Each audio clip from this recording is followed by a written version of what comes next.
आज की वीडियो में हम बात करने वाले हैं संविधान के आर्टिकल 114 के बारे में। इससे पहले कि मैं इस वीडियो के बारे में बात करना स्टार्ट करूं, मैं आपको एक छोटी सी बात क्लेरिफाई कर देता हूं कि हमारे संविधान में बजट की जो प्रोसीजर है उसको डिवाइड कर दिया गया है इन 3 आर्टिकल्स में या इन 3 स्टेप्स में। बात करें सबसे पहले आर्टिकल 112 में डिस्क्राइब की गई बजट की पहली स्टेप की, तो यहां पर तो यह बताया गया है कि बजट भाषण में कौन कौन सी चीजों के बारे में चर्चा होगी। इस आर्टिकल के प्रोविजंस के मुताबिक बजट भाषण में बेसिकली 2 चीजों के बारे में चर्चा होगी। पहला कि आने वाले फाइनेंशियल ईयर में गवर्नमेंट की एस्टिमेटेड रिसिप्ट यानी अनुमानित आय क्या होगी, और दूसरा कि आने वाले फाइनेंशियल ईयर में गवर्नमेंट का एस्टिमेटेड एक्सपेंडिचर यानी अनुमानित व्यय क्या होगा। इस तरह से बेसिकली इन 2 चीजों के बारे में चर्चा होगी बजट भाषण में। इसके बाद एक और जिस इंपॉर्टेंट चीज के बारे में बात की गई है इस आर्टिकल में, वो ये है कि बजट में जो ये एस्टिमेट बनाया जाता है एक्सपेंडिचर का, इस एस्टिमेट को 2 अलग अलग कैटेगरीज में डिवाइड कर दिया जाएगा।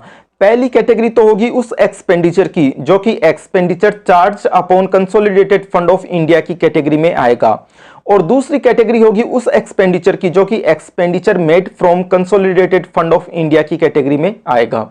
बजट के टोटल एस्टिमेटेड एक्सपेंडिचर को इन 2 अलग अलग कैटेगरीज में डिवाइड करने के साथ ही आर्टिकल 112 में बजट से रिलेटेड जो पहली स्टेप डिस्क्राइब की गई थी वह तो हो गई है कंप्लीट। अब इस पर्टिकुलर पॉइंट के बाद में इन 2 तरह के एक्सपेंडिचर से रिलेटेड आगे क्या प्रोसीजर होगी अलग अलग, इसका जवाब दिया गया है अगले आर्टिकल में यानी आर्टिकल 113 में, जिसे कि हम कह सकते हैं बजट से रिलेटेड दूसरी स्टेप।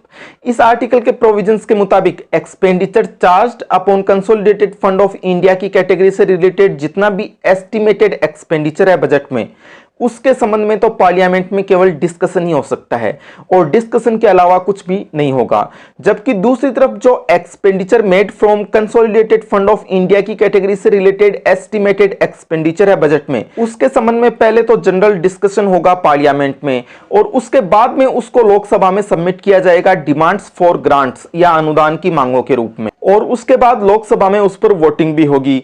लोकसभा द्वारा इन डिमांड्स फॉर ग्रांट्स को पास करते ही आर्टिकल 113 में डिस्क्राइब की गई बजट से रिलेटेड जो सेकेंड स्टेप है वो भी हो जाएगी कंप्लीट।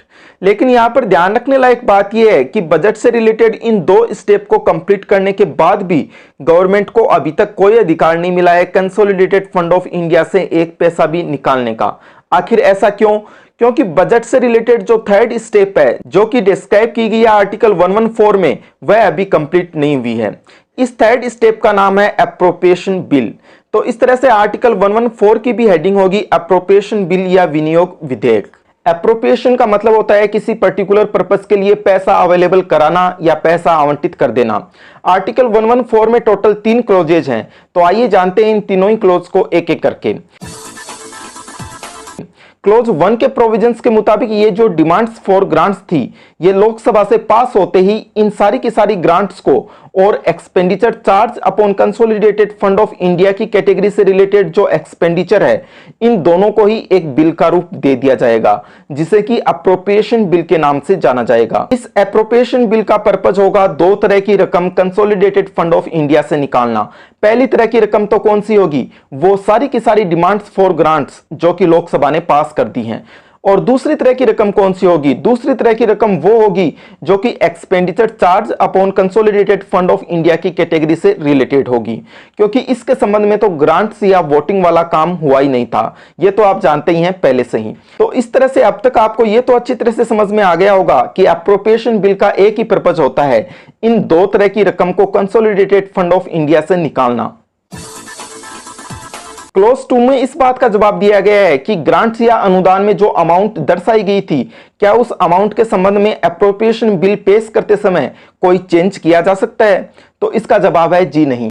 तो इस तरह से क्लोज 2 के प्रोविजंस के मुताबिक ग्रांट्स या अनुदान में जो अमाउंट दर्शाई गई थी, ना तो उस अमाउंट को एप्रोप्रिएशन बिल में चेंज किया जा सकता है और ना ही उस ग्रांट या अनुदान के डेस्टिनेशन को एप्रोप्रिएशन बिल पेश करते समय चेंज किया जा सकता है।